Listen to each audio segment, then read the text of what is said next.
इस वीडियो में हम लोग 2005 और 2004 के एक एक क्वेश्चन को, जेई एडवांस के क्वेश्चन को कवर करेंगे। सिंगल ऑप्शन करेक्ट क्वेश्चन है, तो शुरू करते हैं। What would be the product formed when 1 bromo 3 chlorocyclobutain? देखो क्या कह रहा है कि एक साइक्लोब्यूटेन लेना है, उसमें 1 पोजीशन पे लगाना है ब्रोमो और 3 पोजीशन पे लगाना है क्लोरो, और इसको हम ट्रीट कर रहे हैं 2 इक्विवेलेंट मेटालिक सोडियम, यानी सोडियम से 2 इक्विवेलेंट का मतलब 2 मोल ले रहे हैं, ठीक है। मेटालिक सोडियम इन ईथर, ठीक है। Na ड्राई ईथर वाला रिएक्शन है, यानी उर्ज रिएक्शन।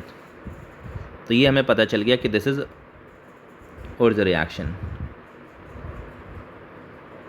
उर्ज रिएक्शन। तो उर्ज रिएक्शन अगर थीम याद करो आप, तो एक RX और दूसरा मॉलिक्यूल RX होता था, 2 सोडियम, और यहाँ से NaX को बाहर करके RR को अटैच करते थे। तो इस बार क्या है, एक ही कंपाउंड में 2 हेलाइड्स हैं, तो इसमें इंट्रामॉलिक्यूलर उर्ज रिएक्शन, क्योंकि ऑलवेज ध्यान रखना इंटर और इंट्रा में इंट्रा डोमिनेट करेगा। ये Br है और ये Cl है, इंट्रा ऑलवेज डोमिनेट करेगा क्योंकि वो अगल बगल में होते हैं, अप्रोच आसान होता है। तो यहाँ से NaCl को बाहर कर लेगा और यहाँ से बाहर होते ही इनके बीच में एक बॉन्ड फॉर्म हो जाएगा and will get the product. तो that's why D option will be correct in this case. Now next question है, on monochlorination of 2 methyl butane the total number of chiral compound formed is. तो पहले तो 2 methyl butane को form करते हैं। It is CH3 CH CH3 CH2 CH3। Chiral का मतलब है ऑप्टिकली एक्टिव, ऑप्टिकली एक्टिव। उसने पूछा है कितने ऑप्टिकली एक्टिव हैं।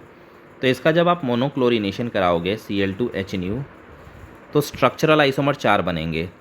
इन दोनों में से किसी एक पे लगा दो। एक और क्वेश्चन पहला भी हमने किया हुआ इसी सीरीज़ के वीडियो में।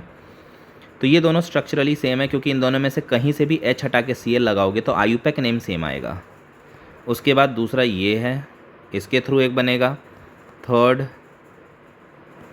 इसके थ्रू एक और बनेगा, एंड फोर्थ इसके थ्रू एक बनेगा।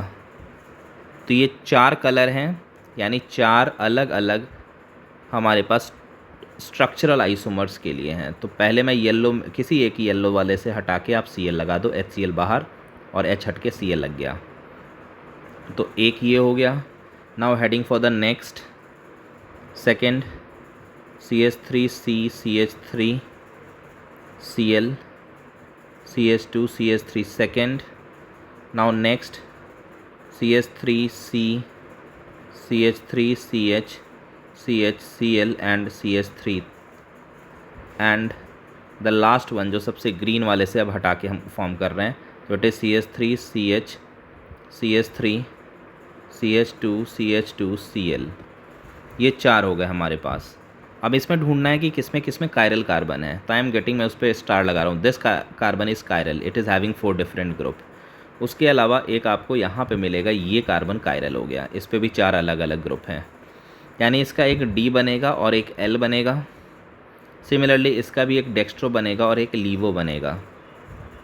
ओके, यानी ये दोनों ऑप्टिकली एक्टिव, यानी इसका एक फॉर्म डेक्स्ट्रो वाला ऑप्टिकली एक्टिव और लीवो वाला, और ये दोनों ऑप्टिकली एक्टिव, डेक्स्ट्रो वाला और लीवो वाला। तो दैट्स वाई टोटल 1 2 3 4 4 हमारे पास कायरल कंपाउंड फॉर्म हो गए।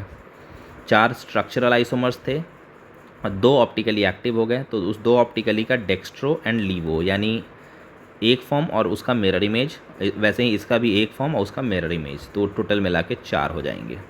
Okay, this much in this video, thank you.